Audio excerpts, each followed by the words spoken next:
Hello, CPB Network. I am so excited to announce that we have Mike Seltzer here joining us, Bates College head strength and conditioning coach. He is a dear personal friend of mine. Stay tuned to listen to all of the great gems and knowledge he's going to drop on us. You will not want to miss it. And if you're not already a subscriber, please subscribe and click that bell notifications because I got much more amazing content like this coming soon. Thanks for watching.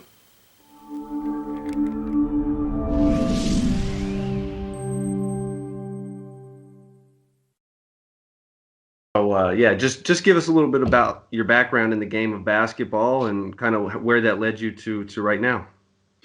Okay. So in regards to strength conditioning specifically and basketball, like a lot of kids that get into basketball, it started in high school, right? So playing high school basketball, dreaming of playing in college. I got into exercise and fitness and lifting a little bit in high school.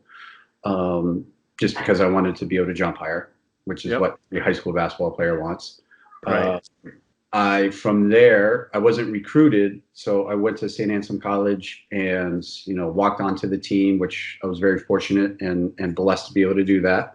Obviously a non-scholarship player. And so I played at St. A's for 4 years. I improved significantly from freshman to senior year. We were that program still, but we were a top 25 team in the country, and we won a regional championship, went to the Elite Eight. We had a ton of 1,000-point scores, and a bunch of guys go pro afterwards, and and all that type of stuff. So with all that, I'm very proud of what I accomplished there. I was never in the game when it mattered. I was working my butt off during practice and doing all of that stuff and being the practice role player that I was. But it was a great experience, and the guys are great, and I'm still close with a lot of them, and all of that type of stuff. And so essentially my freshman year, you walk in and everyone, Coach Dixon said it to me when I walked into his office and said, I want to play basketball. It's like, well, they're bigger, they're faster, they're stronger, they're quicker, they're more skilled, they're tougher. They're like, there wasn't an attribute of a basketball player that he said I could match up with, right? So you went into St. Anselm's totally just for school. It wasn't, you didn't speak to the coaches before. It was after you got there. I looked at it this way. I wanted to play college basketball, right? It was my goal. It was my passion. From a rural community in Maine, which, most people won't know, but it's a really small, it's not area-wise, it's a big state, but population-wise, it's really small, right? Right. So there's no college coaches recruiting where I grew up, right? So no one else, right? Watch those. It's like, hey, let's go check out this high school game today, because you never know. Like, they're not doing that, right? Every coach is looking in the bigger areas of the state, the southern part of the state, Portland specifically, and and athletes from that area are typically getting looks at various levels of college, right? So I had one little form letter at a high school, which was just a basic form letter from a college, just kind of throwing. I had attended some, showcase camp in Massachusetts, which, one school sent me something, and we didn't really have AAU at that point. So I graduated from high school in 1998. So going through the mid 90s, there was AAU, but it wasn't the AAU that we know of now. Right. Yeah. For one summer, we probably played 7 or 8 games. We got absolutely manhandled by the better teams, guys that were going to play, 1 or 2 specifically that went on to play Division I and, stuff like that. So the exposure wasn't there. So I didn't have anybody coming after me say, hey, come play basketball. So then it was truly, where do I want to go to college? I knew about Coach Dixon. I knew about St. A's because of my high school coach. And that's a whole nother story about their connection, but which is what started me to look at the campus. So when it came down to it, I applied to St. Anselm's and I applied to just our flagship school, the University of Maine, right? And if I go to Maine, I'm just going to go be a student, right? Because that's our Division I school. And then if I go to St. A's, at least I'm going to I'm going to walk into the office and I'm going to say I want to play basketball, and if I make it, I make it. If I don't, I don't. But I'm going to try. Right. Okay. In blinds. For that freshman year, when you get beat up the entire time during practice, and we had this one little guard. Little, I say little. He was shorter than I was. The man was like a running back, right? I mean, his arms were huge. His legs were tree trunks. I mean, and he started every single game his entire 4 years. So, over 1,700 points, and he's in the Hall of Fame and all of this great accolades. And he was just a tough competitor. He used to pick on me every day in practice. I mean, just it was bad, right? I mean, nightmare bad. But he was so fit and strong and so good that it was very easy for me to go, I need to buckle onto this guy.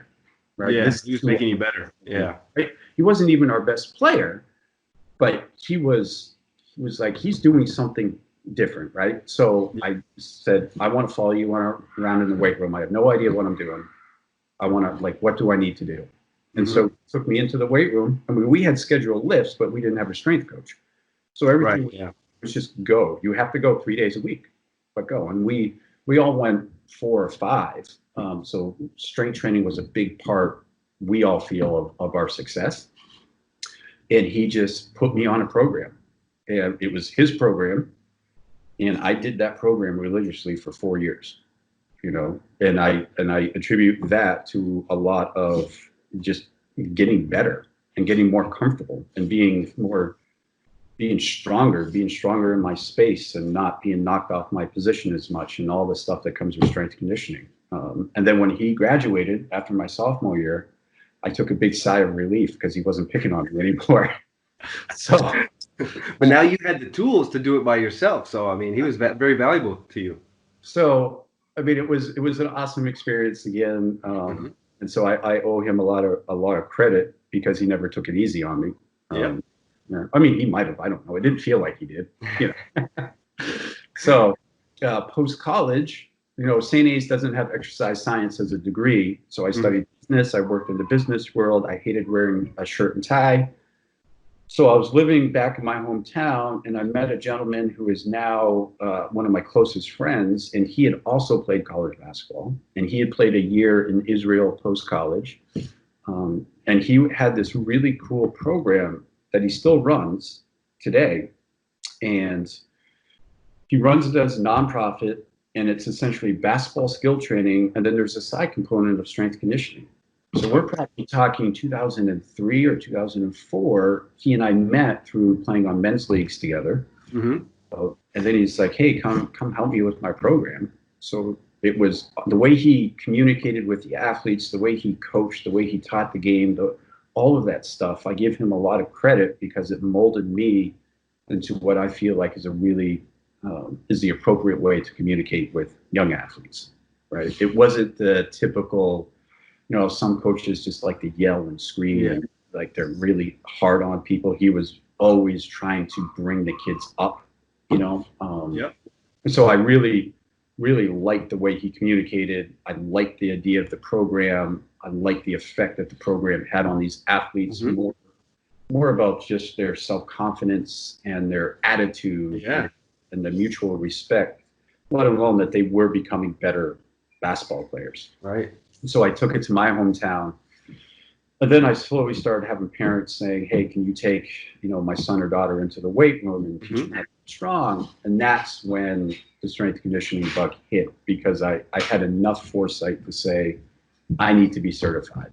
I need something that tells the public that I am qualified to do what you're asking me to do, right? Because once you start putting an athlete in the weight room, there's an inherent safety risk that's associated, right? So that led to one certification, which led to another, which led to me going back to school. And originally it was going to be for school counseling, so I could work at a high school and coach basketball and trained on the side. And that's what led me to Southern Maine and USM. And then that's where you come into the picture. Yeah, exactly. And then eventually I decided that strength conditioning was where I wanted to hang my hat. It was what I was the most passionate about.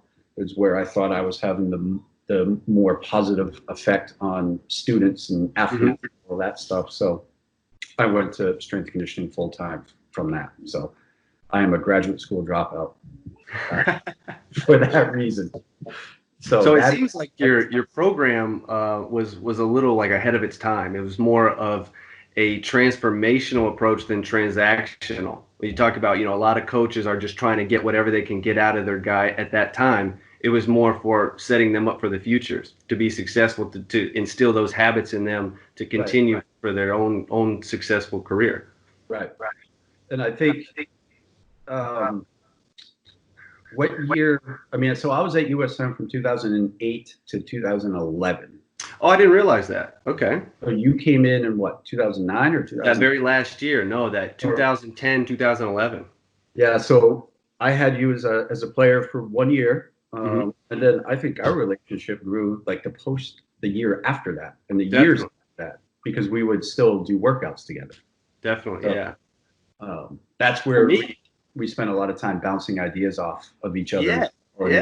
And that's why I feel that like transformational approach, because that was your approach for me. So I definitely know that's how you were doing things. And it was kind of interesting to hear how you talked about, how you benefited from your college teammates, because that's how I felt our relationship was. I was looking up to you as almost like this older brother with all this knowledge and experience. And I felt the exact same way. You were pushing me, you were talking to me about, like you said, bouncing ideas, and it inspired me and instilled a lot of growth in me, even to this day. Yeah, I think the appropriate communication. I mean, don't get me wrong. You know me long enough that everyone has the has something that's going to set them off. So I'm not saying I have never lost my temper. Yeah, of course. Before, but with how I approached it with you, or you and I approached it together, and still I'll ask the same questions of my athletes on campus now. A lot of it was collaborative, because you're the athlete, you're the one playing the game, and for me to say, if we're working on basketball stuff or strength conditioning stuff at that point, I can't just set up a bunch of cones and say, go do this, because it has to correlate to what you're sensing in the game and feel. And especially at that point, because I'm not on the sidelines anymore.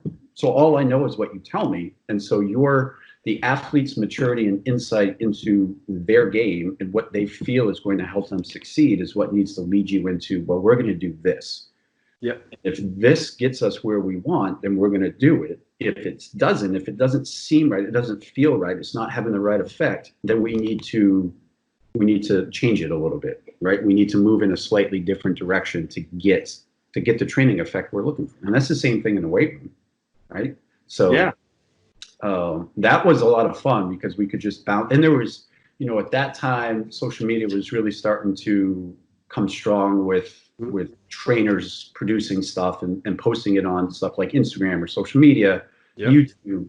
So there was a few basketball trainers that you and I could look at and be like, this looks like it's going to reach what we're after. Let's try it, right? And we had a lot of fun doing it. And at the end of the day, I think it worked. I think, you got better. I think I got better as a coach and a trainer, and yeah, that's the process. Yeah, definitely. I always felt like you explained the why. It wasn't like you said, hey, here's the cones, go do this. You explained why we were doing this, and then you could also see if that was effective. I remember one specific time we were trying, I think maybe it was even a deadlift exercise, and I just was not strong enough yet in my lower back. And, you recognized that and said, hey, we need to start smaller, because you're going to get injured doing this. So, we even removed from that and started just doing some body weight stuff until I was at that point where I could incorporate that. So I always felt like I was gaining a lot of knowledge from you, and you were always on the forefront of that stuff. Like you said, looking at different trainers, and you always knew what the cutting edge, the next thing was. And that was something I really respected about you, was I always saw you as a very knowledgeable resource, somebody who just had a lot to offer, and not only basketball, but strength and life. I really appreciate that. And I think that with regards to strength conditioning, there's never, too much, we get caught too much in what's the right exercise? What exercise does Chris or Mike need to do to improve vertical jump or do this? And it shouldn't be that, because at the end of the day, if that's your thought of just give me the exercise, you're almost, the analogy of a dartboard with exercise. You're just throwing the dart, and whatever exercise dart hits is what you're experimenting with. In the last 10 years or longer, there's been such an increase in technology, an increase in science as to what we know about how our bodies adapt and all this stuff. When you dig into that and you develop a better understanding, it's not the exercise that leads you, it's the science that leads you, right? And it can be as simple as, you don't feel good deadlifting. Well, that's fine. The deadlift is just a means to an end. There's a million different ways we can build that movement quality or that movement capacity and have that training effect for better hip extension and power and whatever the goal is. So we don't have to do that exercise. So it's and I still say it to my athletes, even my football guys that are traditional and they just want to lift heavy weight. Like we can make you strong, and we can reach our goals without putting you at a higher risk of injury, right? Risk versus reward, right? So looking at a program, it needs to, that's the number one thing that I think we should look at is, what can I teach? What can I teach well? What do I have for time? And does this exercise, based off the scientific principles, right? Based off the foundation that we're trying to set, the capacity and the movement we're trying to teach our athletes, can it be done in a safe manner? Well, so do I get the benefit that I'm looking for, right? And if that risk-reward relationship isn't where I think it should be for that athlete, and it can be different amongst athletes, and then it's my job to figure out how to tweak it a little bit. And then when thinking about like the strength conditioning and the basketball stuff and what we were doing, I always look back at my own experience and try and draw from that. So the stuff that this player, his name was Chris, taught me, or I learned from him. And, he was the guy that and a lot of athletes would do this. It's not just him, but he's the one I always think of. He would take me aside and try and teach me during the practice. I mean, he would beat me up and then he would try and teach me. Right. And so always respected that about him. And that's probably why you guys were so successful, was that type of culture you had, players leading other players, and that's why you guys were so successful. There's no, it's not like a luck or a mistake. Like, that's the reason you guys were so successful. No, when you talk about successful teams being a family and being willing when you're in those four lines and you're willing to go to war with each other in practice and battle against another team, and you build it. We truly left everything on the court, meaning, you get into shoving matches or, people go to blows or stuff like that. That happens a lot. Like that anger comes out or the competitiveness comes out. I'm going to say it happened a lot, but there was definitely a few times with me or with somebody else or other teammates where, you're in the moment and, you lose your temper, something happens. But as soon as you walk off the court and you get in the locker room, it was done. There was no carryover, right? And so you truly cared. I feel like we truly cared about bringing our best every day, whether it was me as somebody, unless we're up by 25, I'm not going to get in the game, to our, player of the year that we had, conference player of the year and leading scorer. Like you're going to do it because you cared about the person you're sitting next to in the locker room, right? Exactly. Getting the most out of each other. I mean, that's huge when it comes to having a successful team, a successful culture. When you look at guys who, that come to practice and there's no competitiveness, you're not getting the most out of each other. Positions are fixed, meaning starters are not interchangeable. That's who it is. And you've got guys on the bench not competing to get any new time. Those are the teams that normally at the end of the season are playing their worst basketball, not their best. Right. And it seems like you guys, that's the formula for peaking right at the right time at that end of the season. Yeah. Can you talk a little bit more about that culture and maybe not only how it was at St. Anselm's, but just that basic formula for any team? Yeah. So I think we did a good job of kind of hitting the key points of that culture. Mm-hmm. You see it like you hit on it. You see it with teams, in my opinion, that aren't as successful. Where, I mean, now that I've been, coaching basketball or in the strength and conditioning world at a college level for, a number of years, you see it with teams. You can see teams start to break, right? You can see it happen in the game. Yep. Right. Now that I'm an assistant coach for our women's basketball team, we can see it. Like, it's happened with our team before we were able to recruit the type of kid that we wanted in. Mm-hmm. And now we can see it happening with other teams that we play against, where when it gets tough, when you, like, all the cliches are there for a reason. When you hit adversity, where are you going to go? Are you going to come together and gather as a team to reach your goal, or are you going to split? Right? Mm-hmm. It's when, I throw the ball away and you're shaking your head at me on the court and, like, yelling at me because I just messed up again, compared to, like, patting me on the ass or tapping me on the shoulder and being like, we got this, let's go, like, come together, figure it out. Maybe I do need to take a break, right? Maybe I need to come back in and I need to figure it out. It's not to say you can't get on somebody for messing up, but there has to be a camaraderie amongst the team. Exactly. You have to pour into your teammate to be able to take those deposits out. If you're going to yell at a teammate, you better put those hours in practice, boosting them up, or they better see you as a leader and a role model. Yeah, and if you're going to be the one challenging a teammate like that, or calling a teammate, you better be somebody that doesn't, that brings it every single day, right? Otherwise, it doesn't mean anything. And so we had this happen with our women's team this past season. I can't remember who we played, but we lost, and there was no cohesiveness. Mm-hmm. So our film session the next day it had nothing to do with X's and O's. It was, how many times are we going to stop this film right now and say, look at your body language, right? You just messed up. Look at your body language. Your teammate just messed. No one's huddling. There's no cohesiveness. There's no unity. Right. Just five individuals. And the game just kept getting further and further and further away from us. Yep. Right? And that was a big turning point for our team, I think, because after you show it to them and they start to realize what really matters, because a lot of that, to a certain extent, teams that focus in like that and have that cohesiveness, you can overcome teams that have better players that fight, right? And that fight amongst themselves, and don't have that, because it just becomes a one-on-one show and all that type of stuff that we see or hear about. So a cohesive team can beat that other team, even though maybe, the singular players on that cohesive team might not have the raw athletic ability or skill set as the other team, right? So you see that all the time in sports, not just basketball.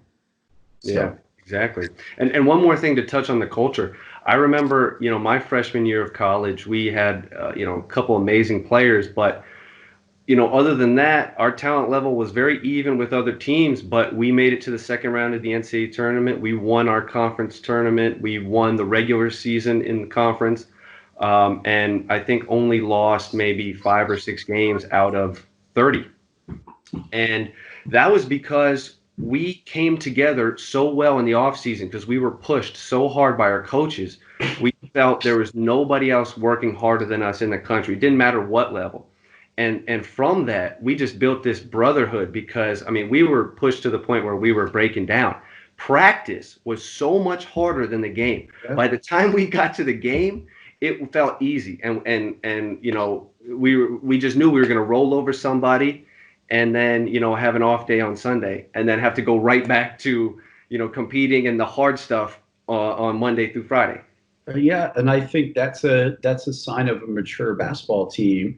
When you're talking about cohesiveness and all that type of stuff, it doesn't mean the practices are easy, right? And you're just like, have your layup lines and you do this and everyone's happy and go lucky.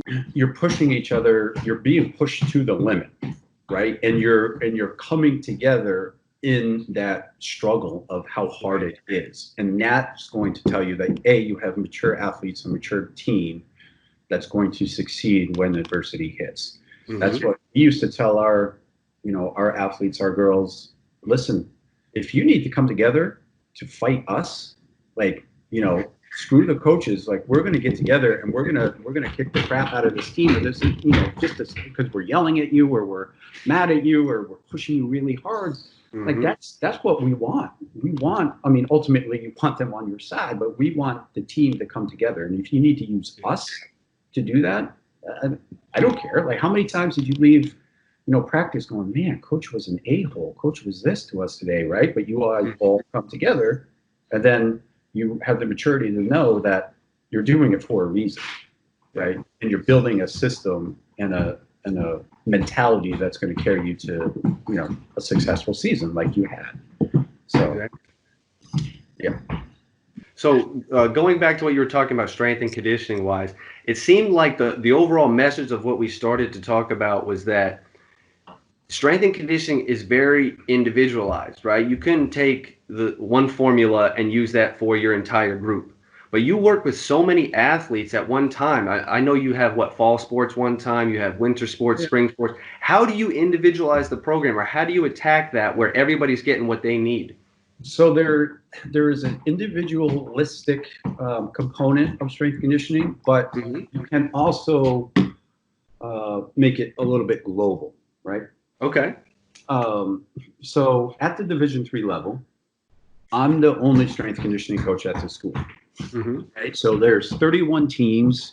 Wow. There's me. So there's 500 athletes. So for me to write individual programs, it's not going to happen. Right. So you go back to risk versus reward. You go back to movement qualities. You go back to what do we know based off science and literature and, our understanding of how the body adapts and what our athletes need to go through. And then that's how you build your program. And then you can start to make small tweaks, between a baseball athlete to a basketball athlete, or, whatever it might be. And it's surprising how many similarities there are, because you're, at the end of the day, a movement quality is a movement quality. So for instance, the easy example is single leg strength compared to like a bilateral strength. So or a unilateral strength exercise, like a split squat. Everyone knows what a split squat is. Compare that to just a typical squat, right? We know that there's a term called the bilateral deficit. So the summation of your split squats is going to be higher than what your bilateral squat is.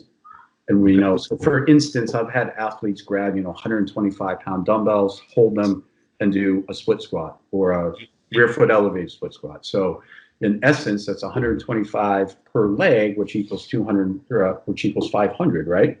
Because if you did both, you've got 125 pounds in each hand, right? So 2 per leg. That athlete can't squat 500 pounds. Right.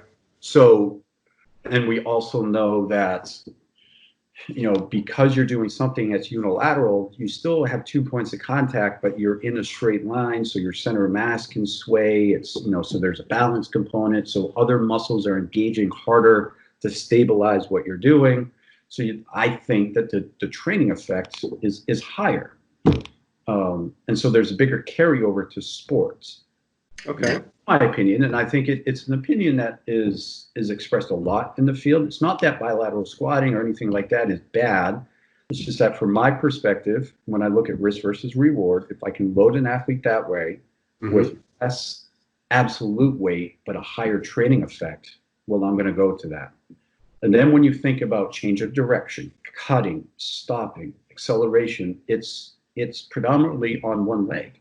Right. Even if an athlete goes up to dunk off 2 feet, you're not evenly distributed 50-50 with where your weight is, right? Because you're coming in at an angle. You've got to turn one leg in. You're going to plant one leg at an angle, so you stop your forward momentum, because then you have to go vertical. Right. So more weight on one leg than the other, right? And obviously change of direction. Even defensive sliding is unilateral. It's just unilateral in a sideways motion, in a frontal plane motion, because you're pushing off one leg to move you in that direction. So we know that, and other concepts like that. So is, unilateral style training beneficial for a basketball player? Yes. Beneficial for a field hockey athlete? Yes. Soccer athlete? Yes. Football athlete? Yes. Doesn't matter. Volleyball? Yes. Basic human movement. Yeah. Basic human movements. So we know we have, pushing and pulling. We have crawling patterns. We have carrying patterns, upper body, lower body stuff.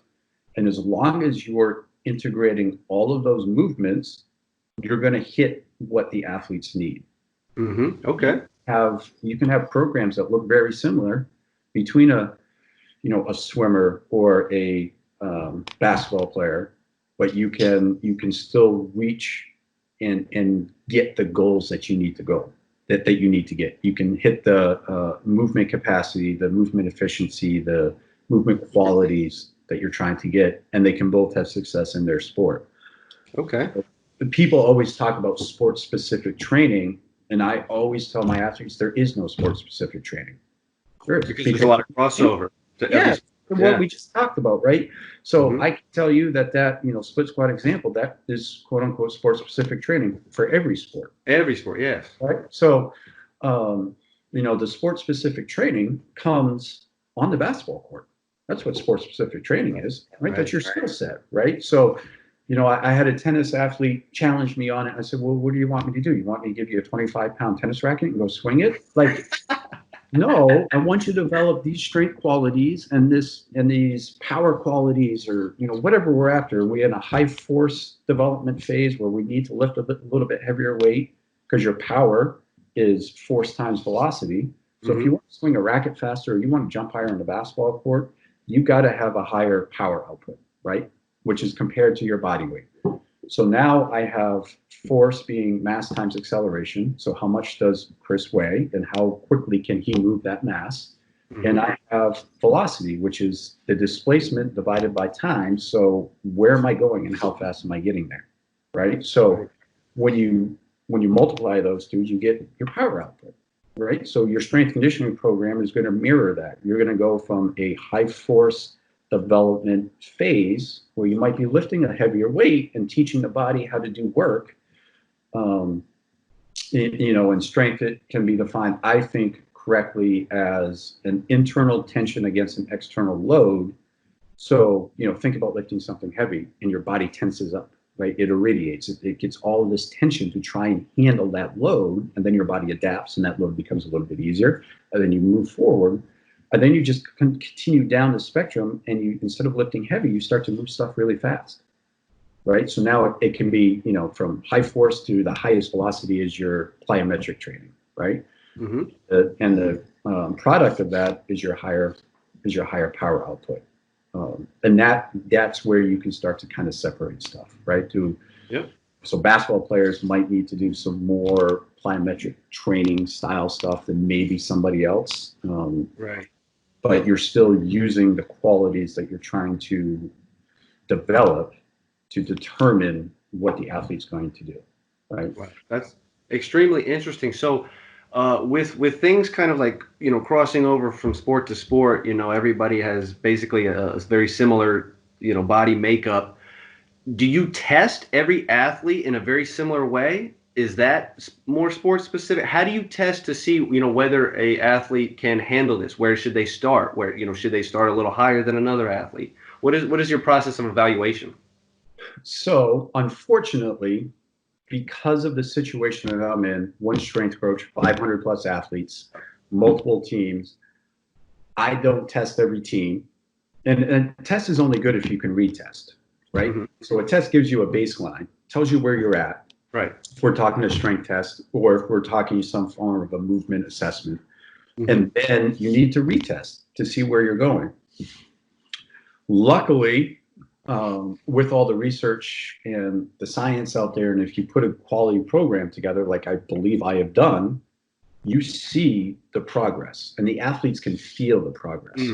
So I have to look at, and this is just me. So if you're talking to a strength coach from even a Division II school, maybe another Division III that has multiple coaches with them, to obviously a Division I where there's multiple strength coaches, then they're gonna movement test. So they're gonna see how you're just squat patterns and lunge patterns and all these screens that you can do. See where your weaknesses are. exercises, yeah, based off of what they find there to strength and power output test, and move from there. What we did is we had a jump mat. So it's just a mat that, it measures vertical and some reaction stuff. And every day I would have 1 or 2 exercises that athletes would need to do on that. And so just track your numbers. And as we move through the phases of this program, you should see those numbers improve, right? Because that's your power, right? And we did. So it's kind of test through time, I guess. And I think the biggest thing, or some of the what a lot of coaches are starting to focus on, and I am definitely one of them, is, everyone wants to know what to do in the weight room, but really the adaptations take place out of the weight room, right? So your body needs to recover, right? So progressive adaptation, right? We need to incremental loads, over time is how our body adapts. So if you want to get stronger, you start here and you just kind of work your way up. So you can't go from, the bottom level to the top level, because you're going to break down. Your body's going to get injured. You're going to overtrain. It's, whatever. So the regeneration and the recovery is really important. So we've done stuff. We've had sleep experts come in and talk to teams. I've had breathing experts come in and talk to teams. It's really the literature. And again, it's all about how much science is coming out about how the body adapts and how it recovers, and how we know the body truly functions as one unit. Everyone wants to kind of have a reductionist view, because that's how we can compartmentalize the body. So you have a musculoskeletal system, you have a respiratory system, a cardiovascular system, you have lymphatic system. It all works together. It's all communicates, right? And somebody said it well the other day. We were, I think it might have been the strength coach for one of the strength coaches for the 76ers. So I was on a webinar yesterday for the NBA Strength Conditioning Association. They had some great content on there, and he said, we're not this part and that part. We're not a machine, right? We're an organism. So we grew from a seed and we expanded. So everything is interconnected. Right. And we start trying to break it down and say it's just a muscular problem. It's not just a muscular problem. Yeah. Respiratory problem. It can be a lymphatic system problem. It can be a connective tissue issue. It can be, all of it, right? We need to look at as, and it's hard because in strength conditioning, we're about building force and we're about building muscle and mass and all that stuff. But when you take a bird's eye view and you let your ego go down a little bit and start thinking about just muscle, you start thinking about recovery, regeneration, sleep, all that type of stuff, and the other systems of the body that are all communicating together, you can start to allow an athlete to adapt better, recover better, and stay more healthy, mitigate injury a lot more. Right. That's extremely interesting, Coach. I think that part is lost on a lot of young players, because they want to say, okay, hey, I worked out really hard today. We got a great workout in. Why am I, not seeing, these huge drastic improvements? But okay, well, are you eating right? No, I'm just eating pizza every day. Okay, well, are you sleeping? No, I stayed up all night, partying. Like, it's the whole aspect, like you said, everything works together, and it's also how you take care of yourself. So that's extremely interesting. Now, I think getting more basketball specific, what do you think is the biggest problem you see in your athletes as far as a weakness that they, across the board or just in general in basketball athletes, that is holding them back from becoming a better player athletically? Wow, that's a big question. I think what I find with not just our basketball athletes, but athletes in general, is most athletes come to, especially when they get to college, right? You've had a ton of different coaches. So your coachability becomes your biggest limiting factor, I think, right? Yeah. So if you've had a different strength coach that told you different stuff than me, then we're going to you're going to be resistant to what I'm trying to get you to do, right? And I can sit there and I can whiteboard and the college I work for, Bates is a high academics, excuse me, so everyone is really intelligent, they're really smart, and sometimes it's too smart for their own good. Yeah. And all the science, and you tell them this, but they're still caught on, well, Coach Chris had to do this, Right. and so, and it's the same thing on the basketball court, right? They question the coach, or they question the play, and not necessarily in a combative manner, but you need to fully engross yourself into what you're doing at that moment, right? And then, as we both know, 18 to 22-year-olds, they think they know everything, right? Yes. So, and they don't, like you said, they don't correlate the sleep and the nutrition to athletic performance. So when you bring it all together, your coachability just isn't, yes, coach, I got you, coach, execute plan A, or even your ability to execute the play from a pure basketball perspective. It's your ability to understand that we're all here to try and help you succeed. Yeah. Might be, maintaining your spot on the team, if it's a situation like I was in, where, you're low man on the totem pole, so to speak, or it's, your best player that you're trying to keep healthy. You need to listen to what we're doing, and you need to live it, and you need to understand that your sleep matters, your nutrition matters, how you approach the weight room matters, right? Your effort matters. You can have the best written weight room program, strength conditioning program, but if you don't put in the work, it's not going to work. And the flip side is true too. You can have a poorly written program, but if the athlete just goes in and busts their butt, you're gonna improve. So with the sleep and nutrition, so I guess your coachability would be, all of that, right? Yeah. And your ability to just kind of understand that your previous coaches that you had, that you might have loved and had great relations, they're not wrong, and neither are we, right? And neither, it's just a different perspective and a different take, and a different, maybe it's a different style, but it's not necessarily wrong, right? And so there was a sleep expert on this webinar I was on yesterday, and she consults with all the major sports organizations and a lot of teams specifically over here. And she had some really interesting stats on sleep itself. And so the question she posed to, all of us on the webinar was, have you ever gone to work with less than 6 hours of sleep? So the answer would be yes. Right? Yeah. You can look back, I'm sure you had to play a game where you didn't get a lot of sleep the night before. Yeah. Right? And then she asked another question, have you ever gone to work after drinking 2 or 3 beers? And the answer is, hopefully it's no, right? And hopefully no one's playing a game after drinking. Right. The point she was making was that from a cognitive, emotional functioning state, it's the same.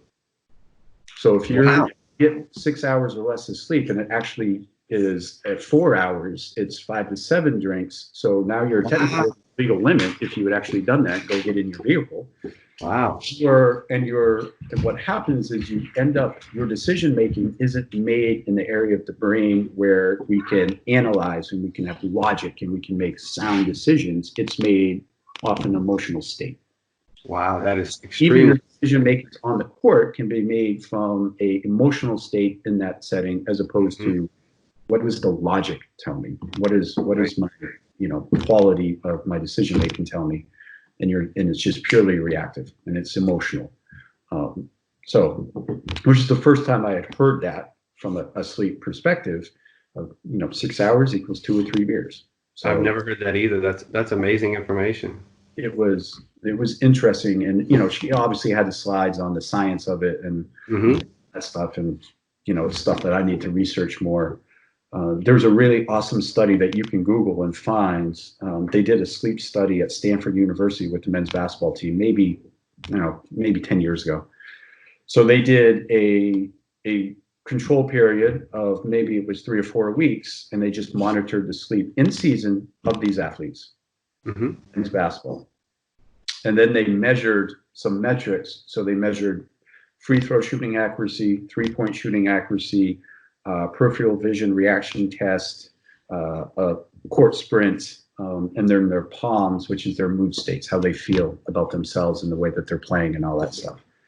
And then they did a sleep extension period, right? So they might have averaged, say, 7-ish hours of sleep, the control period. Then they said you need to get 10. If you can get 10 hours of sleep at night, great, but you need to get 10. So if you have to take a nap, take a nap. Okay. I tested that for, I think it was another 4 or 5 weeks. In season, so now you're talking a high-level Division I team that's got then obviously academic stress of Stanford, plus travel, plane travel, right? After the sleep extension period, they saw a between a 9 and a 10% increase in free throw shooting accuracy, 3-point shooting accuracy. They saw a increase or a decrease in your sprint time, so you were faster. Your reaction test was quicker, so you could react to stuff better. Your mood state was better. I mean, it was just a positive increase in everything, just because all around focus. Yeah. And so I took that and I took it to our teams and I started doing the math. We improve our shooting percentage by essentially 10%. That equals this many points over the course of our games, this many points per game. We have a couple more wins in the column just because you've got sleep. Right? Yeah. That was really interesting. And that's that low hanging fruit that everyone is after. You know, what can I do? That's really easy. Go to bed. Get some sleep, eat healthy. Your body's going to feel a whole lot better. Drink less as a college athlete. So it seems like, as far as what we talked about for athletes, it wasn't really anything specific on the court as more as it was like just a consistency in your lifestyle and these other things that sometimes people kind of take for granted and think is not as important are some of the most important things, like sleep, nutrition, the recovery time. All of that stuff kind of goes into your overall health, and it's going to lead to whether you have, like you said, good performances or poor performances. Yeah. So when you look at, if you just say, if you just put a bucket that's, it's training, right? And then a bucket that's, basketball skill training, right? So on court work. And then if you just keep it really simple, you have sleep and you have nutrition. If you're maximizing your sleep and nutrition, then you can maximize your basketball skill training. You can maximize your weight room training.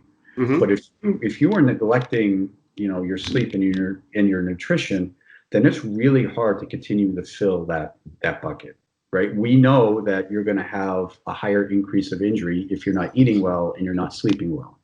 So if that's the case, then you can't train. Right. So the goal is to be able to train. The goal is to be able to go get your 500 jump shots up or whatever you're trying to do that day. And if you're neglecting this stuff, that's at risk. Right. For young athletes, they have that invincibility and that they feel. And, you and I have both been there where I just want to go shoot. I just want to go train. I just want to go do this.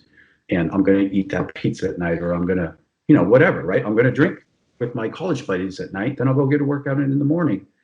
And the cumulative effect is what really bothers, right? So you can have, it's not that our college athletes can't go out and have a good time, every once in a while, but if it's a regular thing, it's a regular occurrence, that's where that sleep and nutrition bucket start to take a hit, and you start opening up that, the spout and just spilling that water out, so to speak. And then now you are going to suffer. Your ability to train is going to suffer. Your ability to recover is going to suffer. There's holes in those other buckets. Basketball's going down. Everything's going down. Schoolwork, everything. Down.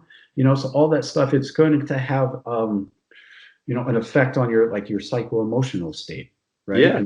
And we know that that's a prime indicator of how you're going to do during a training session. Right? If you feel really good about your upcoming training session, you're probably going to have a really good training session, and you'll actually have a better recovery period from it.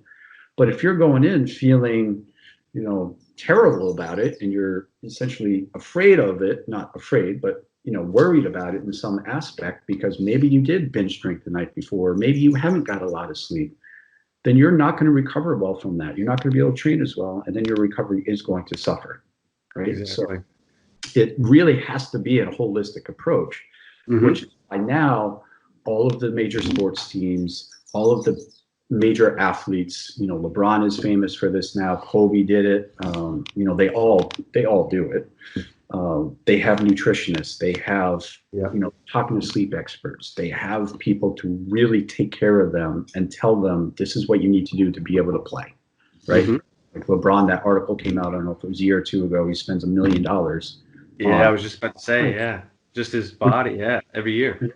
To keep him, and it's not just like his body work, it's everything from his training to his nutrition to his sleep to everything. The advances in technology allow the people who have the funding and the ability to do it. You can track how your body's doing in real time.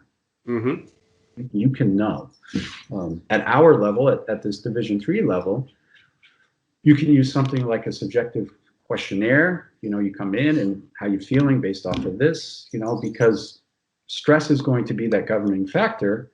And, it's not just stress from training, and it's not just stress from an on-court workout. It's relationship stress with your significant other. It's obviously academic stress. It's family stress. If you come into a training session and you just had a fight with your boyfriend or girlfriend, or a fight with your parents, or an argument with your roommate, or just got a bad grade on a paper or something that bothers you, like the chance of you having a really great training session it's not as high, right? Because you're stressed, right? Mm-hmm. So, and we see it all the time. You probably dealt with it at USM. We see it with our women's team. They come in and they're worried about that exam, and every coach says the same thing, like, take a deep breath, try and let it go. Use the 2 hours you have on the court to just break away from that stress. Yeah, get away from it. Consume yourself with this right now, which is that being in the moment type of thing. Some athletes are better at that than others, right? I'm sure you can see a lot of times too, before the athlete even says something to you, you can see when they've got problems going on in their other life, personal life, relationships, school, because I'm sure that then in basketball, they're quick to jump on a teammate. They're really emotional. They're, inconsistent. And I think that all kind of, like you said, it spills over. You can't compartmentalize and say, okay, this is here, this is here. It all becomes one. Yeah. You walk in and you see somebody, you can just see you see the bag under the eyes, or you just see like like that sigh and breath, and did they have a fight with their sleep? Don't have the same energy level. What it is. Did they just not get a lot of sleep, right? And the last stat I'll give from this doctor, her name was Meeta Singh, I believe, that the one that was on the webinar yesterday, along with that 6 hours equals to 2 or 3 beers. She also said if you go from 8 hours to 6 hours of sleep, it's a 3-time increase in your reaction ability. So everyone has, plus or minus, it's roughly a quarter of a second for us to be able to process and react to something, right? If you go from 8 to 6 hours of sleep, it's 3 times that. So now it's a little closer to like 3/4 of a second. So now you're on the court and, you're slower, right? You don't get the help side in time. You don't see that guy cut through to be able to deliver that pass for the layup. You're a little bit off, so it's all of it. I know at Bates, our sports medicine teams, we now have a nutritionist that comes to campus twice a month, and she'll either meet with the team, or individual athletes can sign up, and she can consult with them on their nutrition, and breathing experts and sleep experts. And that's a lot more of it. We're obviously doing our due diligence and continually reading research on strength conditioning, in the truest sense, but it's this holistic approach to how the athletes are recovering that's going to determine how much time they spend on the training table compared to how much time they can spend on the court. Right. Okay, so just one final question to kind of wrap up. Is there like one specific, or maybe a couple specific things that, every we're talking basketball specific, and every young player, they want to dunk, but what is like one or a few exercises you think are maybe the most important for basketball as far as just the athletic, just becoming more athletic? So the easiest answer is strengthen your midsection.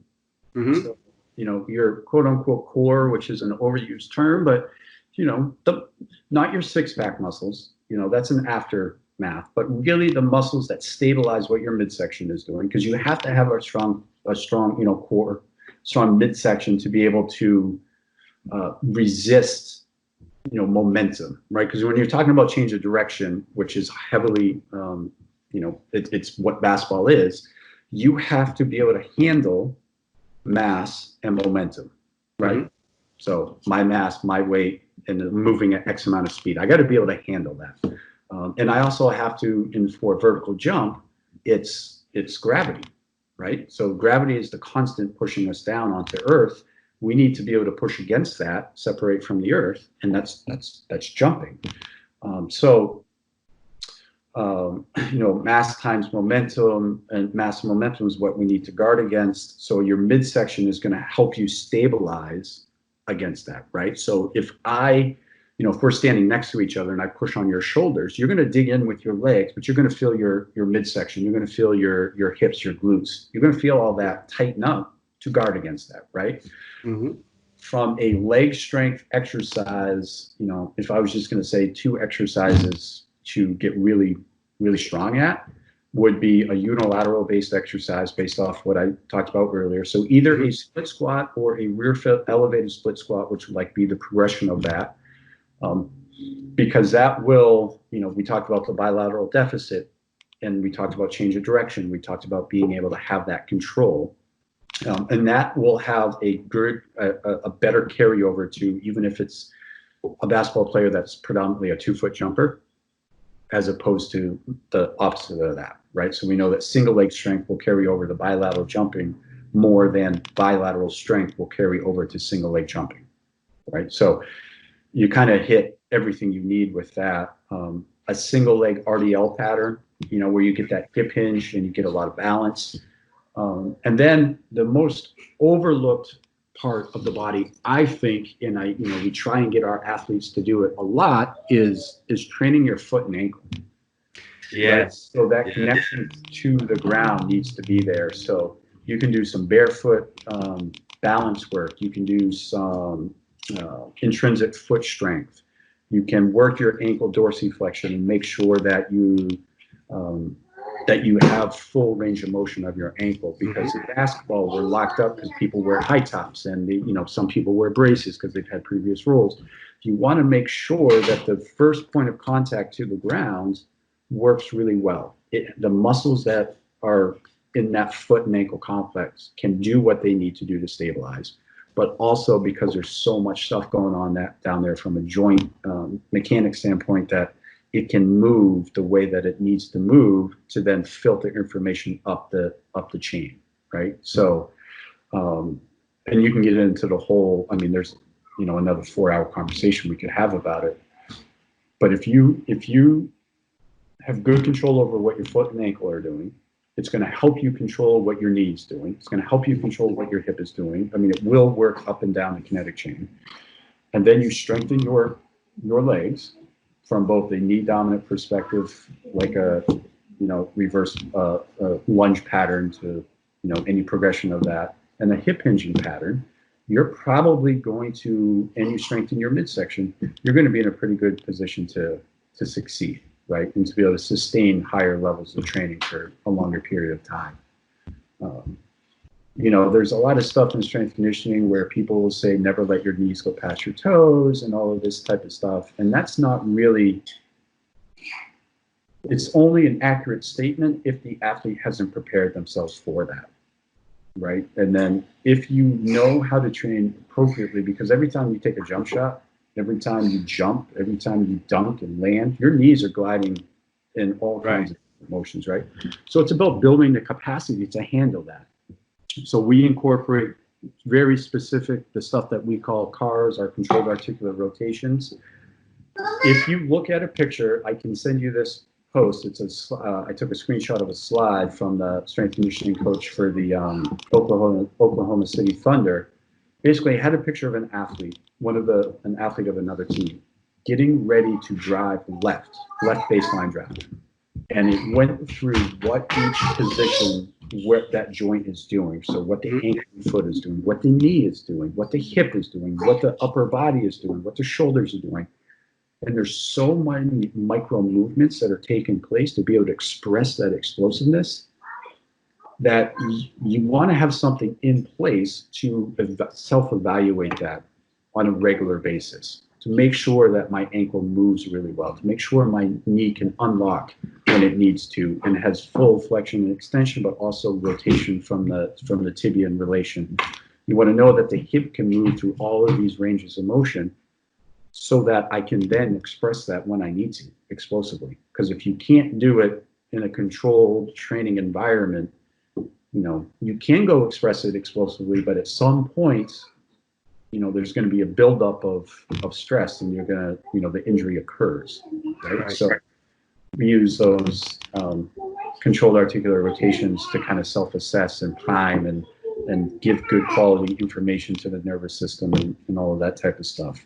But it's pretty incredible how much is going on at every second an athlete's on the court, and then what that body has to evaluate and assess for information, how quickly it spits out what we're doing next. So there's a lot. So I guess single leg strength, number one, ankle mobility and foot strength, I guess they're all number one. Midsection strength, number two, along with that, and then just quality of movement, joint health, understanding the positions you need to be in and how to evaluate and make sure you're capable of being in those positions. Right. Well, that was all been some amazing information. You dropped some gems on us. I know myself and the watchers really appreciate, having you and your time. And I just, really thank you for coming on and speaking and being a part of this. It's been amazing to have you on here. Yeah, it's my pleasure. It's great to connect with you again. Yeah, definitely. Is there anything you want to plug? Any social media, any website, anything? I would say, if people want to follow me on social media, you can. It's mseltzer22 at mseltzer22 on Instagram. I am not, as you know, I am not an avid poster on Instagram. I would like to be better, but it's one of the things I should be better at, but I'm not great at it. So you're an extremely busy man. You got full-time work. You got kids. It's understandable. So that's it. I'll put links for all your stuff down in the description for this video. And like I said, thank you very much for your time and continue to stay safe and healthy during these crazy times. Yeah, you as well. Take care. Thank you.